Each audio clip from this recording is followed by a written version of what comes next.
था कि लालू एक विचार है।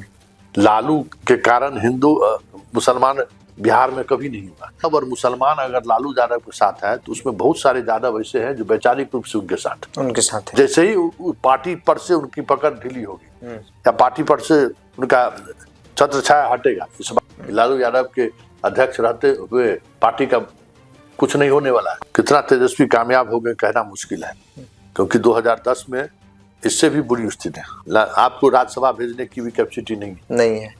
विधान परिषद भी आप नहीं बना सकते। हाँ, मतलब वो संजय को छोड़ना नहीं चाहते हैं। वो क्योंकि उसके बाद ही ये सारा खेल शुरू हुआ है। तो ये आप समझ लीजिए कि से में चूरा दही के भोज में लालू का जाना, हमें लगता है कि किसी को ये नागवार, मतलब हर किसी को कहीं न कहीं नागवार गुजरा है कि पिताजी जो है वहां क्यों गए। तेजस्वी को महसूस होने लगा कि नहीं, पिताजी कभी भी डोल डाल कर सकते हैं। पुत्र मोह कहीं भविष्य में बेटी के मोह में आ गए तो फिर कभी कुछ हो सकता है। ताजपोशी नहीं, लालू को हाशिए पर पहुंचाने की कोशिश है। तेजस्वी की राजनीति और लालू की राजनीति में बड़ा फर्क है। लालू जो राजनीति कर रहे हैं उस राजनीति में कभी भी वो कम बैक कर सकते हैं। तो ये तो सबसे बड़ी समस्या है कि ये तो विधायक से भी नहीं मिलते। विधायक से भी नहीं मिलते। मीसा को ज्यादा खतरा रोहिणी से बहन से चुनाव के दौरान भी मुख मोड़ते रहे और अभी भी मुख मोड़ रहे। इससे पार्टी का भला होने वाला नहीं है। नमस्कार। राजनीतिक तौर पर लालू प्रसाद यादव का उत्तराधिकारी तेजस्वी यादव तो बन गए हैं। अब बारी है आधिकारिक तौर पर कैसे पार्टी को अपने हाथ में, मतलब कि कमान जो है वो लिया जाए। और इसी कड़ी में और इसी मकसद के साथ 25 तारीख को राष्ट्रीय कार्यकारिणी की बैठक लालू प्रसाद यादव राष्ट्रीय अध्यक्ष आरजेडी के उन्होंने बुलाया है। और खबर है कि बड़ा फैसला होगा।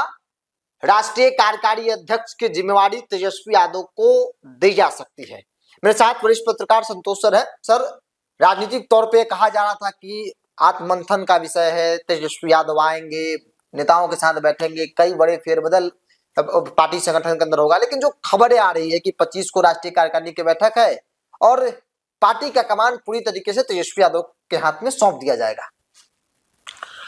देखिए, चुनावी हार के बाद जो मंथन की बात हुई, भाई सभी प्रदेश के तमाम नेताओं को लाकर बातचीत हुई कि भाई मंथन चल रहा है, हार की वजह क्या है, इस पर चर्चा हो रही है। फिर 1 महीने के लिए बाहर चले गए, आए तो उन्होंने सांसदों की बैठक बुलाई, फिर पार्टी के पदाधिकारियों की बैठक बुलाई। तो क्या उस बैठक में यही फीडबैक आया कि लालू यादव के अध्यक्ष रहते हुए पार्टी का कुछ नहीं होने वाला है? अध्यक्ष इसी कारण से हार गए। मतलब लग तो यही रहा है कि आप जो कुछ, मतलब राष्ट्रीय कार्यकारी अध्यक्ष बनने जा रहे हैं, आपकी ताजपोशी होगी, इसका मतलब कि लालू का अध्यक्ष बनने से आपको नुकसान हुआ, यही ना। और ये पूरे जो बैठकों का सिलसिला चला उसमें यही चीजें सामने आई। आप हार की वजह लालू रहे, इसका मतलब तब ना आप कार्यकारी अध्यक्ष, क्योंकि अभी क्या जरूरत है ना, अभी चुनाव है ना, अभी टिकट बंटन का समय है, अभी ना कुछ इस तरीके की चीजें हैं जिसके लिए उनको कार्यकारी अध्यक्ष बनने की जरूरत है। पार्टी के तो सब कुछ वो है ही, कहीं कोई इफ बट है क्या? सारे टिकट वितरण आप सबको पता है कि तेजस्वी जिसको चाहा, जैसे चाहा उसको टिकट दिया। लालू यादव तो बस इस चुनाव में सिर्फ सिंबॉलिक तौर पर पार्टी के राष्ट्रीय अध्यक्ष रहे, बस। कहीं चुनावी सभा भी उन्होंने नहीं किया, कहीं कोई उनका रोड शो भी नहीं हुआ। 1-2 जगह को छोड़, पटना में जो है, पटना में 1-2 जगह छोड़ दीजिए, तो कहीं वो नहीं गए। तो आप पार्टी की पूरी कमान तो आधिकारिक तौर पर कहिए कि अभी नहीं ली है, लेकिन बाकी चीज तो आप ही के अनुसार चल रहा है। तो ये सारी चीजें जो है कहीं न कहीं दिखा रही है कि तेजस्वी परिवार के अंदर जो एक विवाद चल रहा है, उस विवाद से में चूरा दही के भोज में लालू का जाना, हमें लगता है कि किसी को ये नागवार, मतलब हर किसी को कहीं न कहीं नागवार गुजरा है कि पिताजी जो है वहां क्यों गए, क्योंकि उसके बाद ही ये सारा खेल शुरू हुआ है। तो ये आप समझ लीजिए कि ताजपोशी नहीं, लालू को हाशिए पर पहुंचाने की कोशिश है। कितना तेजस्वी कामयाब हो गए कहना मुश्किल है, क्योंकि 2010 में इससे भी बुरी स्थिति थी, लेकिन वहां से पार्टी को यहाँ तक पहुंचाने में लालू यादव की बड़ी भूमिका रही है। उस भूमिका को नकारा नहीं जा सकता है। ऐसे में तेजस्वी कार्यकारी अध्यक्ष बनकर किसको मैसेज देना, तो ये मैसेज कहाँ जाएगा और फायदा क्या दिख रहा है? क्या ऐसा दिख कुछ रहा तो है? दिख अभी नहीं तो रहा है, कुछ है नहीं। चुनाव भी नहीं है। तो या तो इनको खतरा है कि भाई फिर बेटी और बेटा को जो है सो फिर कहीं न कहीं, लेकिन जिस बेटा और बेटी से पुत्रमोह और पुत्रीमोह की जो चर्चा हो रही है, उन लोगों को तो राजनीतिक तौर पे दरकिनार कर दिया गया, चाहे वो तेज प्रताप यादव हो या फिर रोनी आचार्य हो, जिन्होंने बगावत की सुर अपनाया, जिन्होंने सवाल खड़े किए। उसमें लगता है कि ये चीजें तेजस्वी को महसूस होने लगा कि नहीं, पिताजी कभी भी डोल डाल कर सकते हैं, पुत्रमोह कहीं भविष्य में ना बेटी के मुंह में आ गए हाँ। तो फिर कभी कुछ हो सकता है। क्योंकि ये निर्णय, देखिए इस तरीके का निर्णय पार्टी के बैठकों को बुला कर देना और उसमें ये चर्चा करना, वो कहीं न कहीं वो तेजस्वी के अंदर की जो राजनीतिक और सुरक्षा का भाव है ना, उसी का ये रिफ्लेक्शन है। मुझे याद है तेज प्रताप यादव को लेकर जब परिवार और पार्टी के अंदर, खासतौर पे परिवार के अंदर विवाद हुआ, तब लालू प्रसाद यादव का एक ट्वीट उन्हें पार्टी और परिवार से बाहर कर दिया। तब खूब चर्चा हुई थी कि लालू यादव ने ट्वीट नहीं किया है, ये बात तेज प्रताप यादव ने भी कहा था। वही लालू यादव दही चूरा भोज में, तो लगता नहीं कि इन सब ये भी कारण है कि तेजस्वी को असहज कर रहा है कि भाई राजनीतिक तौर पर भी पार्टी का सारा कमान मेरे हाथ में रहेगा, तो भविष्य में ये डर नहीं रहेगा कि भाई कहीं लालू प्रसाद यादव तेज प्रताप यादव को ना पीठ पर उनके हाथ रख दिया, कुछ ऐसी संभावना व्यक्त हो जाए।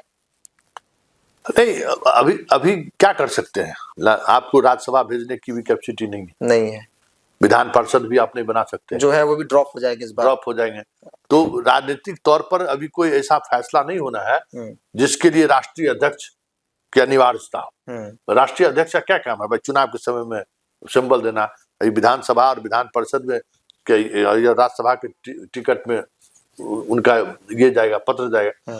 फिर भी कार्यकारी अध्यक्ष आप बन के, ऐसा नहीं है कि राष्ट्रीय अध्यक्ष को अपन दरकिनार कर देंगे, लेकिन ये कहीं न कहीं संकेत है कि इस हार के बाद तेजस्वी कम से कम परिवार से पार्टी को निकालना चाहते हैं, अपना वन मैन आर्मी की तरह हम चलावे, ये कोशिश। मतलब संजय तेजस्वी जो चाहेंगे वो होगा, फिर किसी का नहीं होना चाहिए, यही मूल मकसद यही है। हाँ, मतलब वो संजय को छोड़ना नहीं चाहते हैं। हाँ। वो कौन, और जो चारों चंडाल चौकड़ी उसका है, हाँ, जो 3-4 लोग आसपास में रहते हैं, छोड़ना नहीं चाहते हैं और बैठक में वो लोग मौजूद। इतना तो साफ है कि परिवार उनके लिए बहुत जरूरी नहीं है जितना संजय और बाकी 3-4 लोग तेजस्वी यादव के लिए जरूरी है। हाँ, मतलब और कहीं न कहीं इसी को लेकर देखिए, सबसे बड़ी बात है कि राष्ट्रीय अध्यक्ष या फिर कार्यकारी अध्यक्ष, इसमें फर्क क्या है? मीडिया को तेजस्वी एड्रेस कर, सब कुछ करते हैं, नेता प्रतिपक्ष से बड़ा कार्यकारी अध्यक्ष नहीं है ना। हाँ। और ऐसा भी नहीं है कि राष्ट्रीय फलक पर इस पार्टी के कई राज्यों में संगठन है, इसलिए लालू यादव नहीं जाने की स्थिति में है तो हम आना जाना हमारा लगा रहेगा, ऐसी भी स्थिति नहीं है। ऐसा भी नहीं है कि बंगाल में चुनाव लड़ने जा रहे हैं, यूपी में चुनाव लड़ने जा रहे हैं, वो भी स्थिति नहीं है। तो ये सारा कुछ उस परिवार के अंदर की जो एक सत्ता को लेकर जो चीजें चल रही है ना, उसी को कंट्रोल करने के लिए तेजस्वी अपने सिपह सालार के मतलब सलाह को ये मानते हुए ये कर रहे हैं, तो उसका कोई मतलब नहीं है। और सबसे बड़ी बात है कि लालू एक विचार है, लालू के कारण हिंदू मुसलमान बिहार में कभी नहीं हुआ। यादव और मुसलमान अगर लालू यादव के साथ है तो उसमें बहुत सारे यादव ऐसे हैं जो वैचारिक रूप से उनके साथ है। हाँ, और जैसे ही पार्टी पर से उनकी पकड़ ढीली होगी या पार्टी पर से उनका छत्र छाया हटेगा, इस बार भी मुसलमानों ने अलग राग अलापी, यादवों ने भी कई जगह अलग अलग तरीके से वोट किया। तो ये सारी चीजें ऐसी है ना जो दिखा रही है कि मुश्किल है। चुनाव के दौरान जब टिकट बंट रहा था, मैंने देखा कि लालू प्रसाद यादव बीमार रहने के बावजूद भी हर रोज 100-200 लोगों से मिला करते थे, और व्यक्तिगत तौर पे जो वर्षों से जिनके साथ रिश्ता रहा है कार्यकर्ता के तौर पर, वो लोग आज हैं तो कहीं ना कहीं लालू यादव का वो रिश्ता, मतलब वो मूल कारण है, वो चीजें तेजस्वी के अंदर नहीं दिखती है। तो ये गैप है जिसका एक बड़ा तबका आरजेडी के अंदर वो दूर होता चला गया तेजस्वी यादव से, कारण चुनाव में हार का एक कारण ये भी कह सकते हैं। नहीं, देखिए तेजस्वी की राजनीति और लालू की राजनीति में बड़ा फर्क है। लालू जो राजनीति कर रहे हैं उस राजनीति में कभी भी वो कम बैक कर सकते हैं, मतलब जनता से उनका रिश्ता बना, नेताओं से उनका रिश्ता, ये तो सबसे बड़ी समस्या है कि ये तो विधायक से भी नहीं मिलते, विधायक से मिलते, विधायक से भी नहीं मिलते। और इसका असर रिजल्ट पर दिखा। टिकट वितरण समारोह में जितना हंगामा हुआ, जो कुछ भी हुआ, लालू के समय में भी हंगामा होता था, लेकिन सबको साथ बिठा के अंत में निर्णय होता था कि चलो इसको टिकट दे दिए, तुम लोगों को बाद में भी देखेंगे। तो क्षेत्र में कहीं विरोधाभास देखने को नहीं दिखता था। लेकिन इनके समय में तो वो भी नहीं हुआ। जो जिसको टिकट मिला, जो बगावत बागी हुए, उससे बातचीत भी नहीं की गई। तो ये एक अराजक स्थिति बनी। और इस अराजक स्थिति में एक बात जो साफ दिखा कि तेजस्वी इस प्रदेश की जो राजनीति का जो मिजाज है ना, उसमें अभी भी फिट नहीं बैठ रहे हैं। कार्यकारी अध्यक्ष बनने के बाद क्या होता है ये तो देखने वाली बात है। हमें नहीं लगता कि अलग से उनको ताज मिल जाएगा, जो थे वही रहेंगे, एक कार्यकारी अध्यक्ष लिखा जाएगा, इससे बहुत कुछ बदलेगा नहीं। एक दिन सवाल लेते हैं, आपने कहा कि परिवार पार्टी को बाहर निकालना चाहते हैं, लेकिन उसी तेजस्वी यादव के साथ मौजूदा वक्त में उनकी बहन, बड़ी बहन मीसा भारती हर जगह दिख रही है।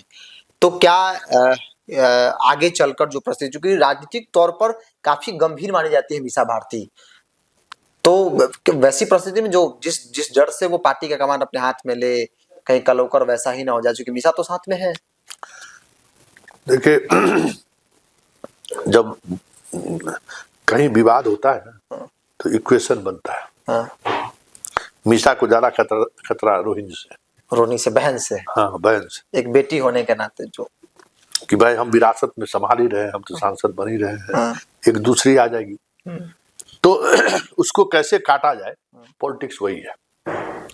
और राजनीति में तो बाप बेटा कुछ नहीं, भाई बहन कुछ नहीं होता है। तो सबसे पहले राजनीति का वसूली यही है कि अगर आपको आगे बढ़ना है तो पहले अपने लोगों को ठिकाना लगाइए। तो मीसा वही कर रही है। लेकिन एक बात तो तय है कि कार्यकारी अध्यक्ष बनने को लेकर जितने उतावले तेजस्वी है, उससे बहुत कुछ उनको हासिल होने वाला नहीं है। हाँ, और बिहार की राजनीति में इससे कोई फर्क पड़ने वाला भी नहीं है कि वो राष्ट्रीय कार्यकारी अध्यक्ष हो गए तो उनका लेवल बिहार की राजनीति से ऊपर हो गया। अरे भाई, ये राष्ट्रीय कार्यकारी अध्यक्ष, ऐसा भी नहीं है।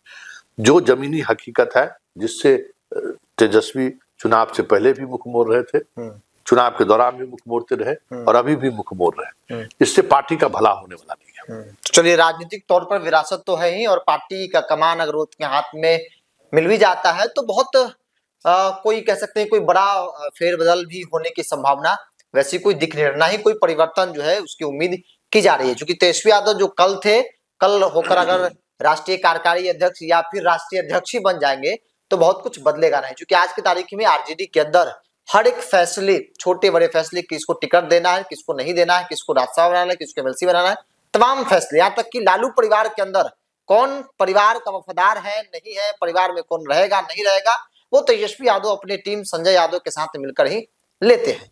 बहरहाल अब देखना होगा कि भाई तेजस्वी यादव के अनुसार वो जब पार्टी के कमान आधिकारिक तौर पर लेंगे तो क्या कुछ जो है वो बदल पाते हैं। बहरहाल इस पूरी रिपोर्ट में इतना ही। बहुत बहुत धन्यवाद।